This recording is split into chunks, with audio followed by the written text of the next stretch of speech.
अस्सलाम वालेकुम सर। वालेकुम अस्सलाम रहमतुल्लाहि व बरकातहू। सर कैसे रोज़े चल रहे हैं? माशाल्लाह आज 8वां रोज़ा है। हाँ अल्हम्दुलिल्लाह, अल्लाह का करम है।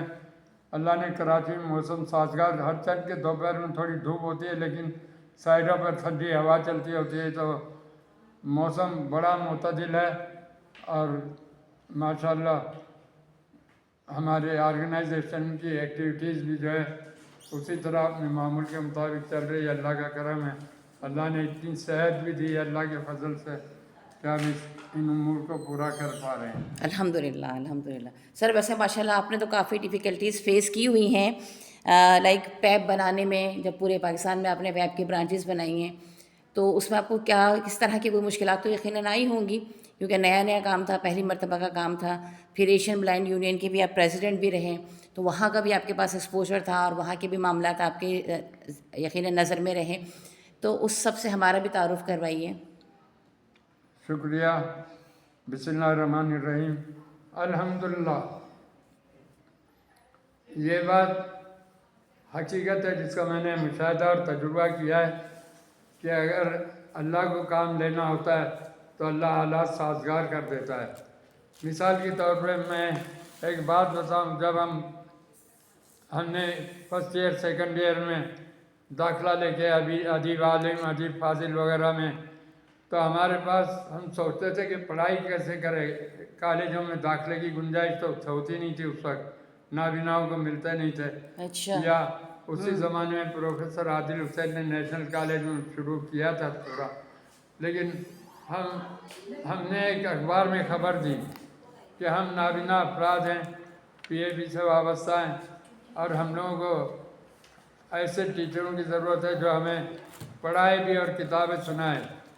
तो आप यकीन मानिए, हमारे पास एक प्रोफेसर अयूब कादरी उर्दू कॉलेज के बहुत सीनियर प्रोफेसर होते थे, जो बाद में हमारे साथ तो ऐसे ही फोकल पर्सन की तरफ हो गए। उनके बेटे भी हमारे साथ रहे, तो वो फिर मेरी शादी में, जकी साहब की शादी में, सब में शरीक भी रहे। तो वो बैग उठा के एक बड़ी मुमताज़ शख्सियत की हैसियत से उस वक्त मुझे थोड़ा नज़र भी आता था, क्योंकि मेरी मैट्रिक में बिनाई ज़्यादा कम होनी शुरू हुई थी। तो ये फर्स्ट ईयर का उन्होंने आकर मुझे कहा, आप लोगों का इश्तिहार अखबार में पढ़ा, मैं आया हूँ, आप बताएं क्या खिदमत कर सकता हूँ। अब देखिए, इतना आसान नहीं होता कि नाबीनाओं की अपील पे कोई प्रोफेसर इतना बड़ा आए, सही बात है। लेकिन उन्होंने आकर जो है किया। अल्लाह उनकी शहादत को कबूल करे, गनी की आमीन। रहमत हो। ये सैफिया कॉलेज, जहाँ आपका घर भी करीब है, जी सैफी कॉलेज। सैफी कॉलेज, जी जिसके जी। सामने उनका एक्सीडेंट हुआ था। इनकी आदत थी सुबह पैदल जाते हुए अखबार पढ़ते हुए जाते थे, तो अच्छा। इनका सहन अखबार की तरफ था और ज़्यादा रोड के बीच में आ गया और सुजुकी ने मारा, से ये मौके ही पे ख़त्म हो गए थे। अल्लाह ताला मग़फ़िरत तो फ़रमाए, दर्जात इनके बुलंद हमारे साथ फ़रमाए। बहुत अच्छे तजुर्बे रहे। तो मैंने कहा, वो आ गए प्रोफेसर शाहीन,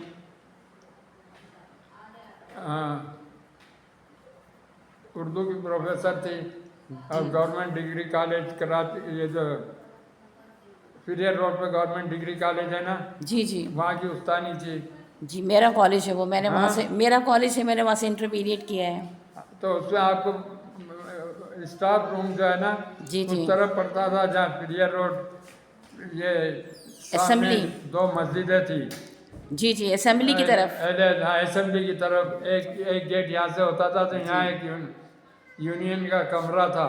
जी। तो उसमें बैठकर वो हमें पढ़ाते थे। बिस्मिल्लाह आपा भी वहाँ थी और वो आमना मजिद मलिक, उसकी फिर उस वक्त आमना मजिद मलिक नहीं थी, उसकी जीनत रशीद, प्रोफेसर जीनत रशीद थी उन प्रिंसिपल। तो वो भी डॉक्टर फातिमा शाह की दोस्त थी, तो उन्होंने भी हमें जो है वहाँ बुला के पढ़ाने का दिया। फिर ये जो शाहीन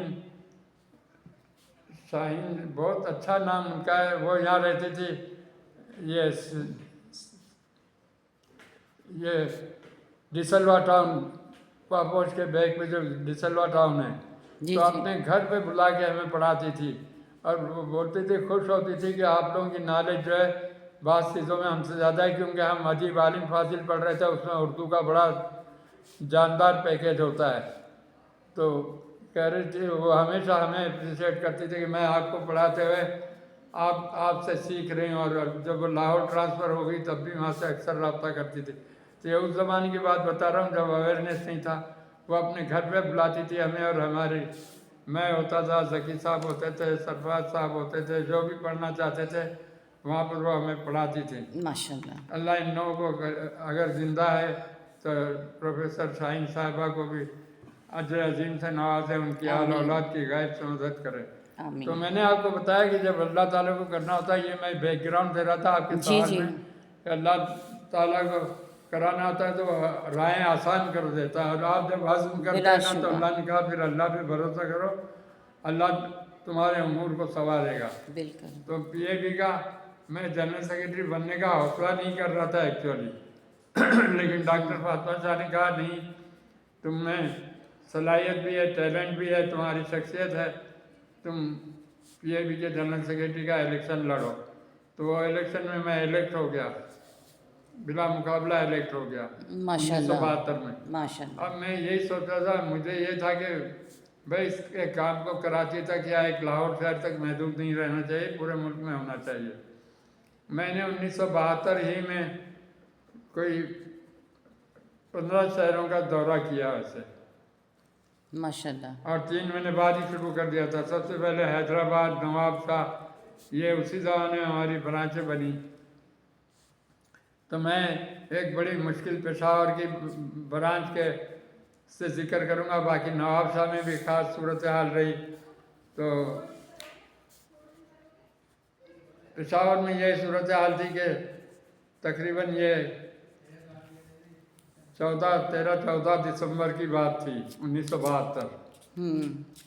तो मैं वहाँ पहुँचा और मेरा जानने वाला सिर्फ किसी ने बताया था कि एक महमूद शाह नाबीना है, उसका कभी कभी फ़ोन आता था। वो बाद में वहाँ की ब्रांच के सदर भी हुए, पीएबी के भी थोड़े दिन सदर रहे इंतकाल से पहले, महमूद शाह। तो महमूद शाह से मिलने के लिए मैं गया, लेकिन इत्तेफाक से वो इतवार का दिन था, एक बात। दूसरी बात ये हुई कि इतनी धुआंधार बारिश हो रही थी जब हम गए पेशावर में, और बहुत सर्दी में हम सुबह खैबर से उतरे थे वहाँ तो और वैसे ही हम बहुत सर्दी होती है। स्कूल में महमूद शाह से मिलने गए।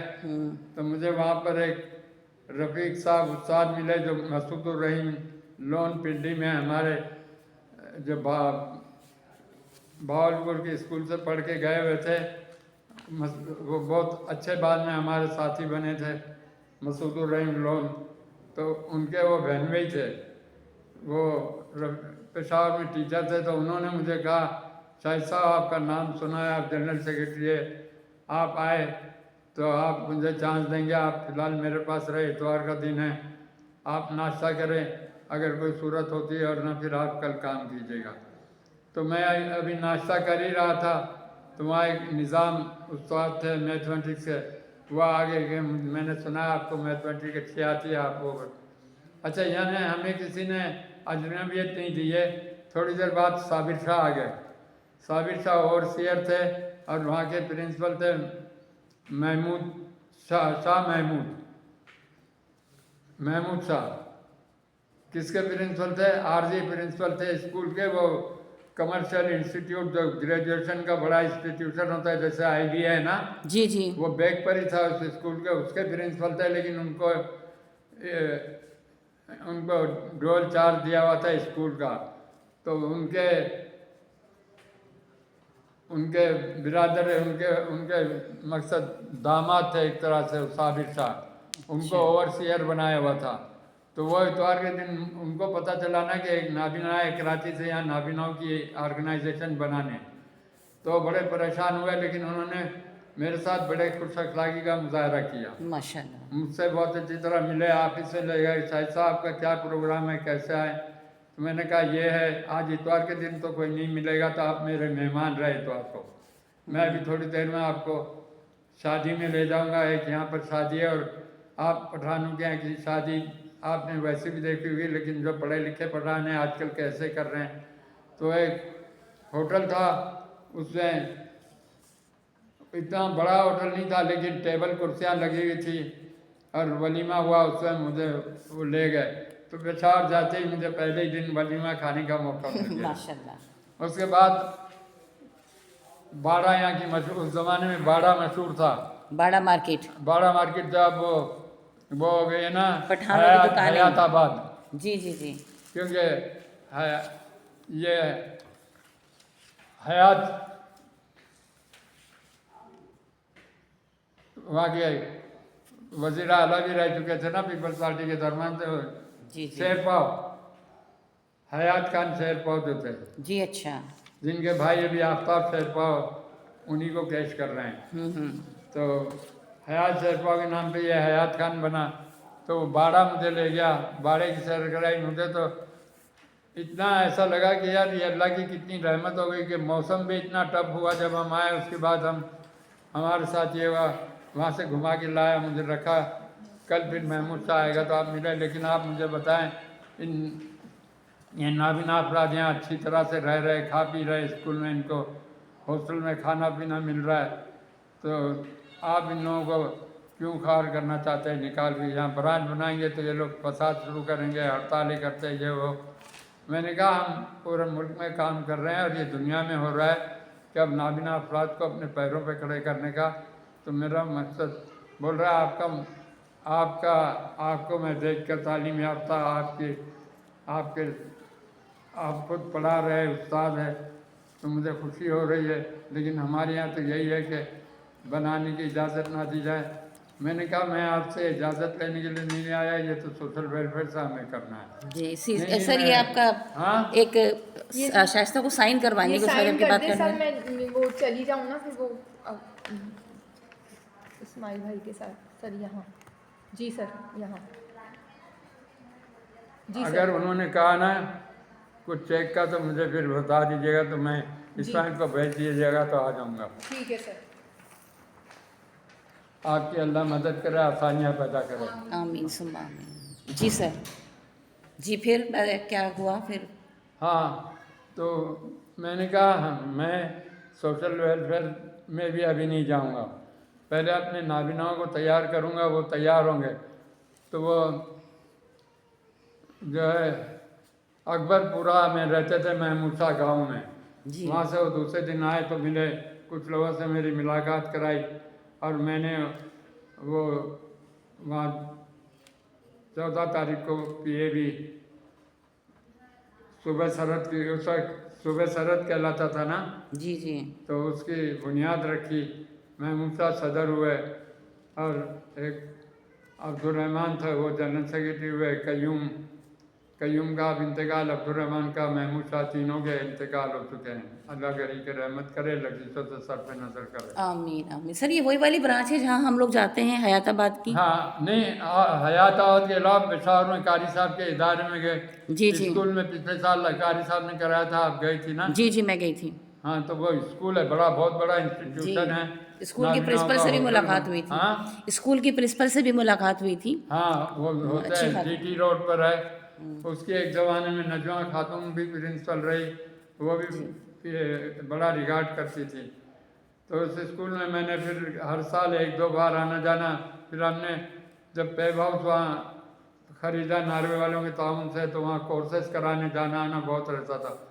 अभी आपको याद है मैं पिछले हफ्ते भी गया था, रमज़ान से पहले। जी जी। तो पेशावर, मर्दान और स्वाबी एक दिन में किया था, सुबह 8 बजे से ड्राइव करके तो रात को 11 बजे, और इत्तेफाक से मोटरवे बंद कर दिया गया था किसी एहतजाज के सिलसिले में। जी। तो हमें सारा जो GT रोड पे था, तो हमारा बहुत टफ प्रोग्राम था, लेकिन हो गया था उसमें राशन और कपड़े की तकसीम का।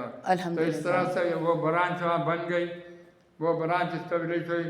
वहाँ के सफदर साहब सोशल वेलफेयर के डायरेक्टर थे सूबे के, तो उनसे मेरी बज़ाहिर बहुत अच्छी अंडरस्टैंडिंग थी, लेकिन वो चीज़ों में रुकावटें डालने की कोशिश भी करते थे, स्ट्रेट अवे नहीं करते थे, इनडायरेक्ट होती थी।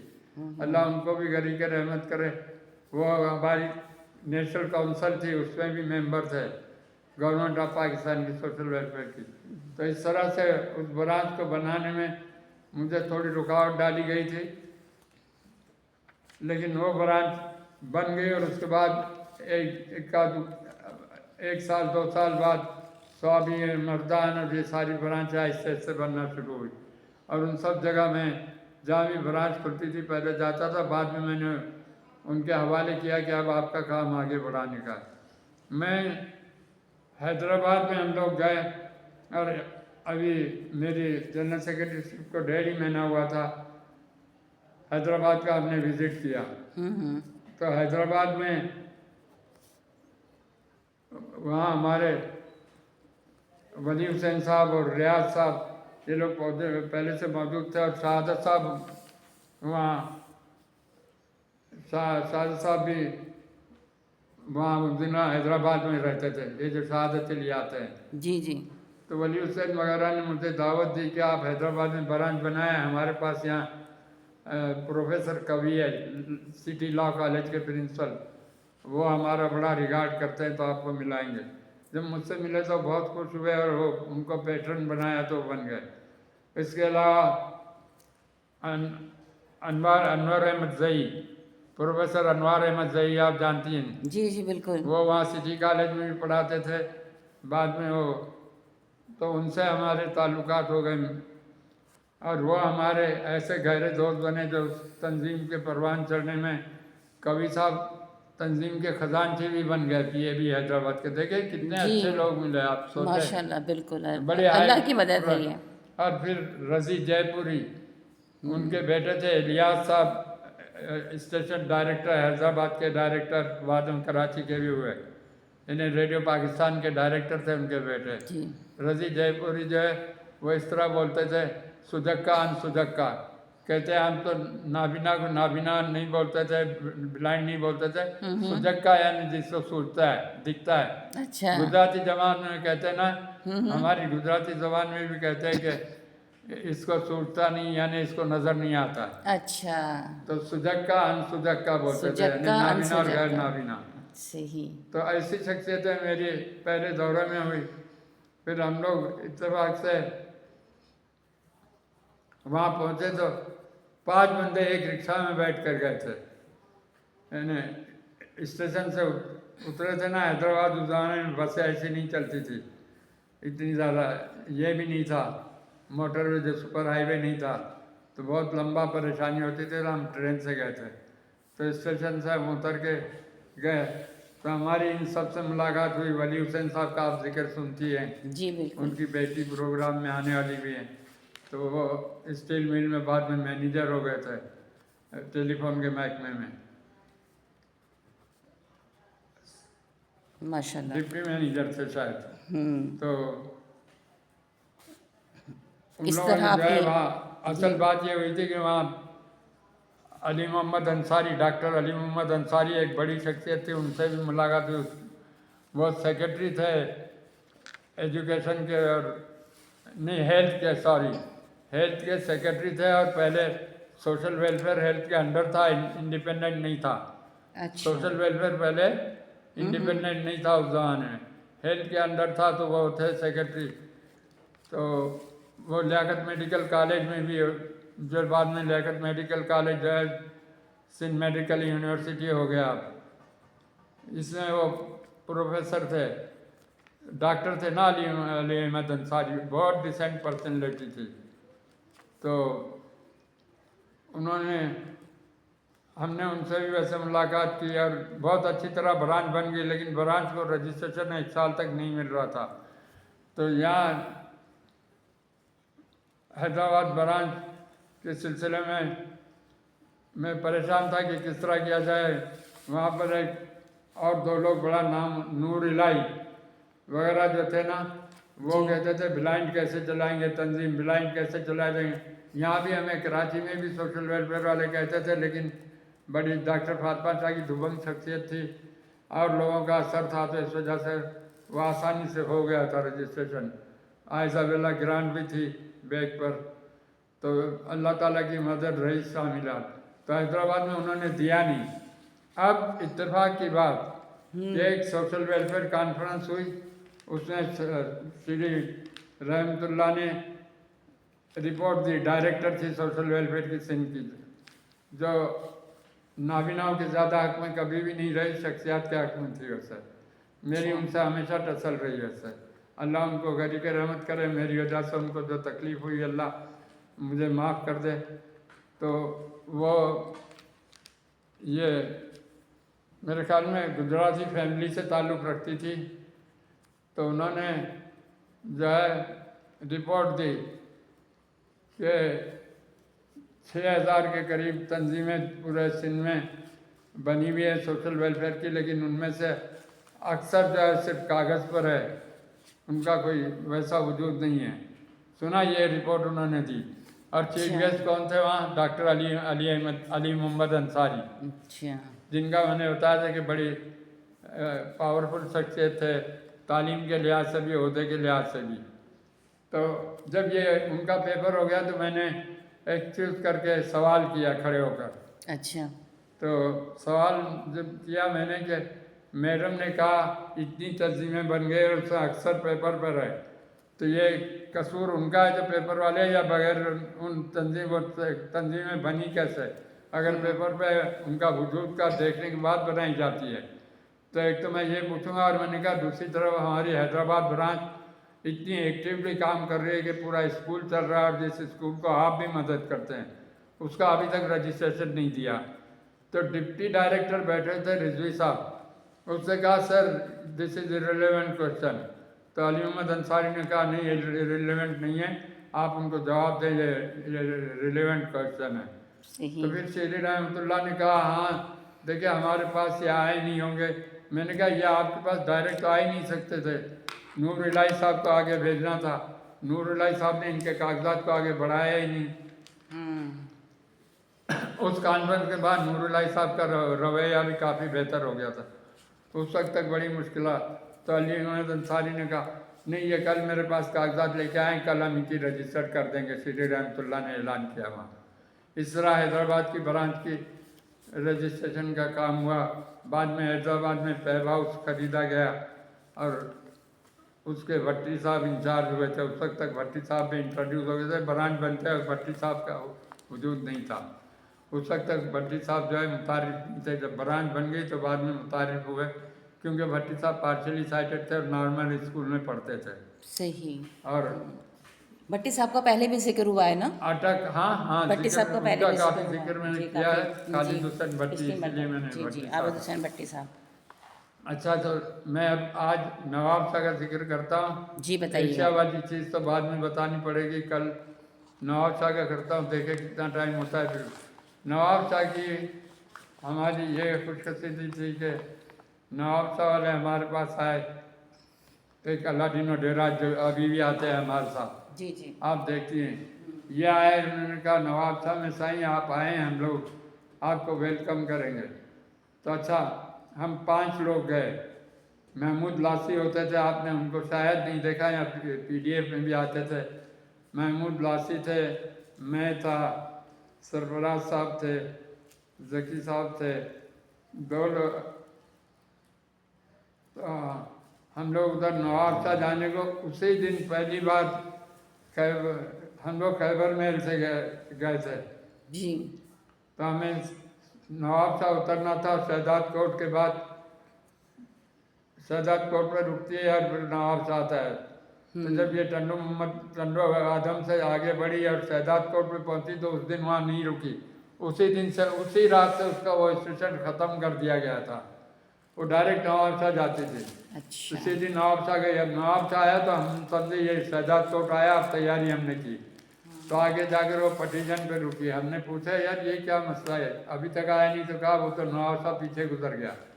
ओहो। तो हम सुबह 4 बजे हम लोग जो है ना इस तरह 4, साढ़े 4, 5 बजे नवाब उधर पटीजन पे उतरे। वहाँ से पलट कर आए, दूसरी ट्रेन आ रही थी कोई खैबर मेल ही वापस आ रही थी, जो पेशावर से आती है ना। जी जी। उसमें बैठ के फिर हम नवाब शाह आए। तो नवाब शाह आते 10:30, 11 बज गए। तो हमें स्टेशन से निकले तो पूछना चाह रहे थे, तो एक तबलीगी जमात के बंदे थे, या शकूर साहब तबलीगी जमात के बंदे थे। जी। तो उन्होंने पूछा अस्सलाम वालेकुम, आप लोग यहाँ किसको तलाश कर रहे हैं?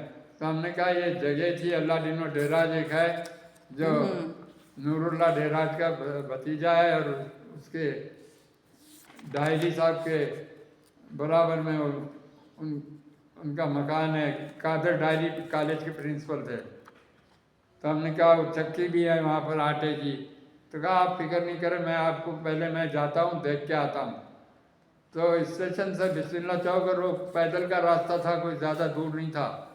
वो देखने गए, देख कर आए, कहा मैं मिल गया उनसे, मैं आप लोगों को ले जाके मिलाता हूँ।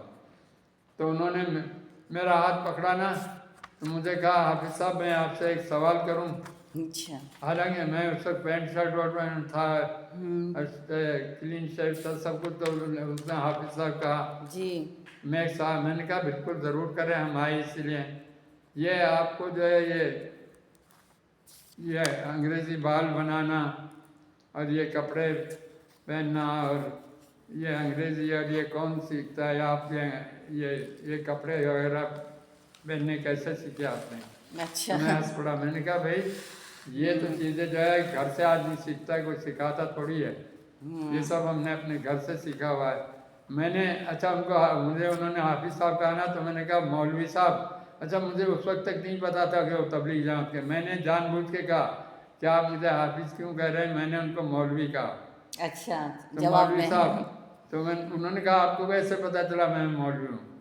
मैंने कहा नहीं, जैसे आपने मुझे हाफिज साहब कहा तो एहतराम से मैंने भी आपको मौलवी कहा। मैं वाकई तबलीगी जमात का हूँ और मैं वो शायद इमामत वगैरह भी कराते थे। अच्छा, तो माशाल्लाह। देखिए आमतौर पर ऐसे लोग लिफ्ट नहीं कराते, लेकिन जी उन्होंने जी। बहुत खुशखबरी से हमें मिले और उस जगह पहुंचा दिया।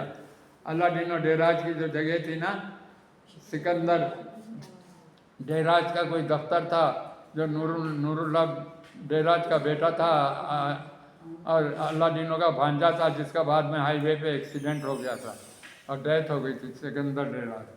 अच्छा। तो हम उधर पहुँचे, बड़ी खुशी हुई। यानी इस तरह से हमें नवाब साहब बुलाए। तो वहाँ पहुँचे तो पता ही चला कि यहाँ के जो वडेरे हैं उनमें सबसे ज़्यादा हाकिम अली जरदारी साहब है। तो अल्लाह ने वगैरह सिंध के वडीरों की ये अच्छी खूबी रही है कि वो नाबीनाओं को, माजूरों को पजीराई देते हैं, अपनी बैठक पर बुलाते हैं, चाय पिलाना, ये करना खुद इन्वॉल्व होकर करते हैं। तो ये अल्लाह डिनो डेराज वैसे भी मिस्कीन सा आदमी रहता था, सबसे बड़ी इज्जत से बात करता था, इसलिए हाकिम अली जरदारी से हमारी मुलाकात कराई। तो वहाँ आसिफ अली जरदारी साहब भी थे। आसिफ अली जरदारी साहब उस वक्त जो है ना छोटे से, जाहिर है वो अब भी मेरे ख्याल में 70-1 साल के होंगे, मुझसे तो 10-12 साल वैसे भी छोटे थे। जी जी। और मैं खुद उस वक्त जो है वो 27-28 साल का था, तो वो 14-15 साल 16 साल के थे आसिफ अली जरदारी साहब। और इनके वालिद वगैरह को देख रहे थे, हमें चाय पिला रहे थे, वो भी इन्वॉल्व थे आसिफ अली जरदारी साहब। फिर वहाँ नवाब शाह में हमारे सदर तो बने हबीबुल्लाह, जिनका मैंने जिक्र कल किया था, जो कपड़े के मर्चेंट थे। जी जी। और नायब सदर उनके उस वक्त जो थे हाफिज लाल मोहम्मद थे, जो फ्रूट का कारोबार करते थे, जो पीपल्स पार्टी के सदर थे। तो आसिफ अली जरदारी साहब कभी कभी उनके पास भी आते थे ना, और फ्रूट के कारोबार वाले से, वहाँ भी उन्होंने मेरी मुलाकात कराई थी। तो मेरी मुलाकात जरदारी साहब से पीपल्स पार्टी के सदर की हैसियत से, इस हैसियत में वहाँ के जो वडेरे थे हाकिम अली जरदारी के बेटे की हैसियत से बहुत शुरू ही में हो चुकी थी। सर आजकल है आपकी मुलाकात उनसे, जरदारी साहब नहीं, से? मेरे उसके बाद कहीं उनसे जिक्र भी नहीं किया कि मेरी आपकी मुलाकात हुई थी। कभी मौका मिला तो ज़रूर लिखूंगा, सोच रहा हूँ उनको। जी ज़रूर लेटर लिखिएगा उनको, ताकि वो प्रेसिडेंट हैं इस वक्त कंट्री के, मुल्क तो के, तो उन्होंने बहुत कुछ वहाँ कर उनके सकते हैं। खानदान ने सरपरस्ती दी, उस वजह से काजी मोहम्मद धामड़ा जो इनके एडवोकेट थे पीपल पार्टी के, बहुत ही डिसेंट पर्सनैलिटी थी, उससे उनसे मेरी बड़ी गहरी दोस्ती थी। तो वो मिले, जब जाहिर है मिले तो जो वहाँ के उस वक्त के मेयर थे ना, जी जी। वो थे उर्दू स्पीकिंग, ये राजपूत के हाजी नसीर का कब्रिस्तान जो बोलते थे ना, जिसके पास इनका स्कूल है। तो वह हाजी नसीर साहब जो है वो होम्योपैथी के पता नहीं कंपाउंडर के बाद डॉक्टरी की डिग्री नहीं थी, वो पढ़े लिखे नहीं थे, लेकिन डॉक्टरी किया करते थे और बहुत असर रसूख के आदमी थे।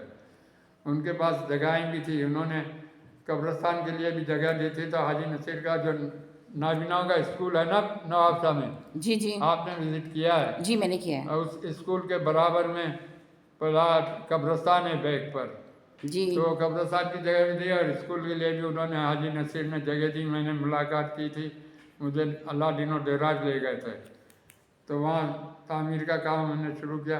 मैं कह रहा हूँ हालात देखे बनाने में अल्लाह ताला ने साजगार किए थे कि ऐसी बड़ी शख्सियतें मौके पे मिल गई।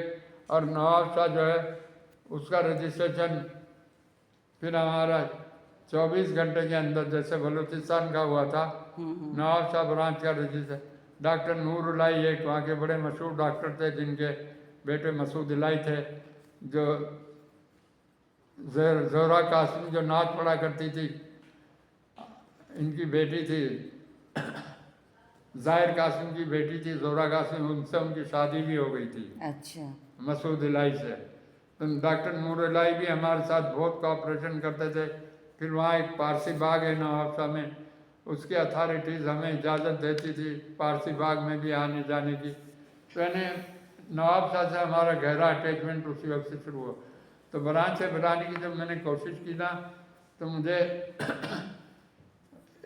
दिक्कतों के बावजूद ऐसी शख्सियत मिली कि वो काम आसान हो गया। बिल्कुल कोयटे की ब्रांच का मैं जिक्र कर चुका हूँ। जी रहीम बलोच के सिलसिले में जब बलोचिस्तान का जिक्र कर रहा था कि रहीम बलोच साहब ने कहा था कि आप अगर सोशल वेलफेयर डायरेक्टरेट हेल्थ से अलहदा होकर कराची में बनी थी, वो कह रहे थे आप अगर बलोचिस्तान में भी हुकूमत से कहें कि सोशल वेलफेयर डायरेक्टरेट कायम करें, तो मैं जाके वहाँ आपकी ब्रांच, मैंने लेटर लिखा, लकीली उस पर काम हुआ, इससे ऐसे वहाँ सोशल वेलफेयर का है। तो शायद उनकी प्लानिंग में था पहले, वरना वो इतनी आसान बात नहीं थी कि मेरे कहने पे कर देते, लेकिन वो लकीली बन गया। तो मैं और यही पहले उसके डिप्टी डायरेक्टर बने रहीम बलोच। तो रहीम बलोच साहब के पास मैं गया और उन्होंने कहा कि आपने मुझसे कहा था, तो उन्होंने कहा आप अभी दस्तूर बनाएं, कल सुबह मेरे पास लाए, मैं स्टैंप लगा के देता हूँ। हमने वहीं बैठ के होटल में दस्तूर बनाया नवाब शाह ब्रांच का, इलेक्शन करा के शाम में लोग चुने, उनको दिया, और मैं नवाब शाह से जो है रजिस्ट्रेशन की कापी लेके कराची आया। माशाल्लाह इतना अर्जेंट काम हुआ। वो इस वजह से हो गया कि उनके साथ हमने ताउन किया था। उन्होंने कहा शाहिद साहब आप बैकग्राउंड में हैं, हम इन लोगों को तो कोई जानते नहीं थे, लेकिन आप बैकग्राउंड में हैं जी जी तो हम आपको दे रहे हैं। तो इस तरह से बहुत सी ब्रांचें बनी है, एक लंबी कहानी है। और ये मुश्किलात कभी और किसी ऐसी ब्रांच की ज़रूरत पड़ी तो मैं बताऊंगा। इंशाल्लाह। अभी आज आप समझते हैं काफ़ी, क्योंकि एशियन ब्लाइंड यूनियन का दायरा बहुत अंदाज से बहुत वसी हो गया था और जी। कई ममालिक में कई तजुर्बात थे। तो अगर आप चाहें तो आज करूं या कल करूं? नहीं इंशाल्लाह ताला नेक्स्ट में हम कर लेंगे, हाँ। ताकि नेक्स्ट वाली एपिसोड में हम कर लेंगे, क्योंकि हमें ज़्यादा डिटेल्स अच्छे से मिल जाएंगी और सुनने वालों के लिए भी तवज्जो रहेगी। माशाल्लाह अभी काफ़ी अच्छी वर्किंग का पता चला, अल्लाह ताला ने आपकी बड़ी मदद की है। अल्लाह ताला आइंदा भी इसी तरह मदद करता रहे और इसी तरह ज़िंदगी आगे बढ़ती रहे। आमीन सुम्मा आमीन। जज़ाकल्लाहु खैरन और बड़ी कसीरन। जानदार इसमें बेगम डायरी साहिबा का जिक्र भी नवाब शाह में करना था, जो मैंने कई कई एक जगह किया है वैसे, कि वो डॉक्टर डायरी की बेगम थी और वो डॉक्टर साहब बड़े पढ़े लिखे डॉक्टर थे, उमर डायरी। जी। तो आप बता दीजिए, अभी बता दें, हाँ। आप बता दें उनके बारे में। बेगम डायरी जो है उनसे मुलाकात हुई तो वो समाजी कामों की बड़ी शौकीन थी। बाद में वो नवाब शाह ब्रांच की पैटर्न बन गई और हमारे हर प्रोग्राम में रहती थी। कराची भी नवाब शाह वालों के साथ आती थी। उनके शौहर उमर डायरी थे जो क्लिनिक चलाते थे अपना, वो भी हमारे साथ एसोसिएट करते रहते थे। तो इस तरह की सरपरस्ती उस नवाब शाह ब्रांच को बड़ी अच्छी शख्सियत जो शहर की थी उनकी सरपरस्ती में असर आई थी। माशाल्लाह माशाल्लाह। अल्लाह ताला कामयाबी मज़ीद अता फरमाए बेगम और डायरी कबूल फरमा शायरी भी दे। किया करती थी और अपने अच्छा। अशार हर महफिल में सुनाती थी। माशाल्लाह माशाल्लाह। अल्लाह गरी के रहमत करे, दिलचस्प खातून थी और उनको नाबिना अफराद में पूरा घुल मिल जाती थी। बेतकल्लुफ़ होती थी। माशाल्लाह, बहुत अच्छी बात है। अल्लाह ताला सबके लिए आसानी करे और अल्लाह ताला अगर वो ज़िंदा हैं तो उनके लिए अल्लाह ताला दुनिया में आसानियाँ फ़रमाए और आखिरत को बेहतर बनाने के मौक़े उनको अता फ़रमाए, और अगर अल्लाह के पास पहुँच चुके हैं तो अल्लाह ताला वहाँ उनके लिए आसानी फ़रमाए और बेहतरी फ़रमाए। ठीक, आमीन। शुक्रिया।